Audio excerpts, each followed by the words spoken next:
പാലക്കാട് പട്ടാമ്പിയിൽ 10ാം ക്ലാസ്സുകാരന് മർദ്ദനം. പട്ടാമ്പി GHSSലെ വിദ്യാർത്ഥി മുഹമ്മദ് ആബീസിന്റെ കണ്ണിന് ഗുരുതരമായി പരിക്കേറ്റു. 9ാം ക്ലാസ്സുകാരും 10ാം ക്ലാസ്സുകാരും തമ്മിലാണ് ഏറ്റുമുട്ടി.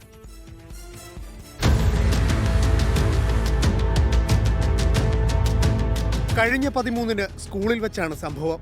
സ്കൂളിൽ 9ാം ക്ലാസ്സുകാരും 10ാം ക്ലാസ്സുകാരും തമ്മിൽ പ്രശ്നങ്ങളുണ്ടായിരുന്നു. ഇവർ തമ്മിൽ അടിപിടി ഉണ്ടായി.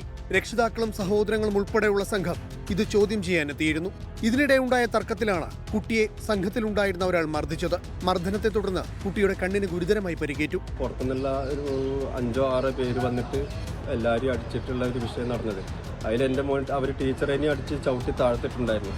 അത് കണ്ടുവന്ന ഇവൻ ടീച്ചറെ പിടിച്ച് എഴുന്നേൽപ്പിക്കുമ്പോഴാണ് കമ്പിപടി കൊണ്ട് ഇവൻ്റെ തലക്കടിച്ചത്.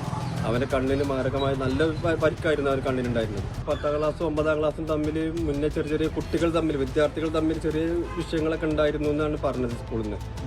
അപ്പോൾ അതിനെ ബന്ധപ്പെട്ടിട്ടാണ് ഇവർ പുറത്തുനിന്ന് ആൾക്കാർ വന്നിട്ട് ഈ എൻ്റെ മോൻ്റെ ഫ്രണ്ട്സ് ഉണ്ടായിരുന്നു, അവനെ അടിച്ചത് ടീച്ചറും ചവിട്ടി താഴ്ത്തിട്ട് ടീച്ചർക്കും പരിക്കിട്ട്. ഞാൻ ചെന്നപ്പോൾ ടീച്ചർ സേവന ഹോസ്പിറ്റലിൽ ഉണ്ടായിരുന്നു. കുട്ടി പെരിന്തൽമണ്ണയിലെ ആശുപത്രിയിൽ ചികിത്സ തേടി. സംഭവത്തിൽ പട്ടാമ്പി പോലീസ് കേസെടുത്ത് അന്വേഷണം ആരംഭിച്ചു. 24 പാലക്കാട്. ലോകത്തെവിടെയായാലും ഏത് സമയത്തും 24 വാർത്തകളും ഓഗ്മെന്റഡ് റിയാലിറ്റി പാക്കേജുകളും എക്സ്പ്ലെയിനറുകളും വിശദമായി കാണാൻ ഞങ്ങളുടെ YouTube ചാനൽ നിങ്ങൾക്ക് സബ്സ്ക്രൈബ് ചെയ്യാം.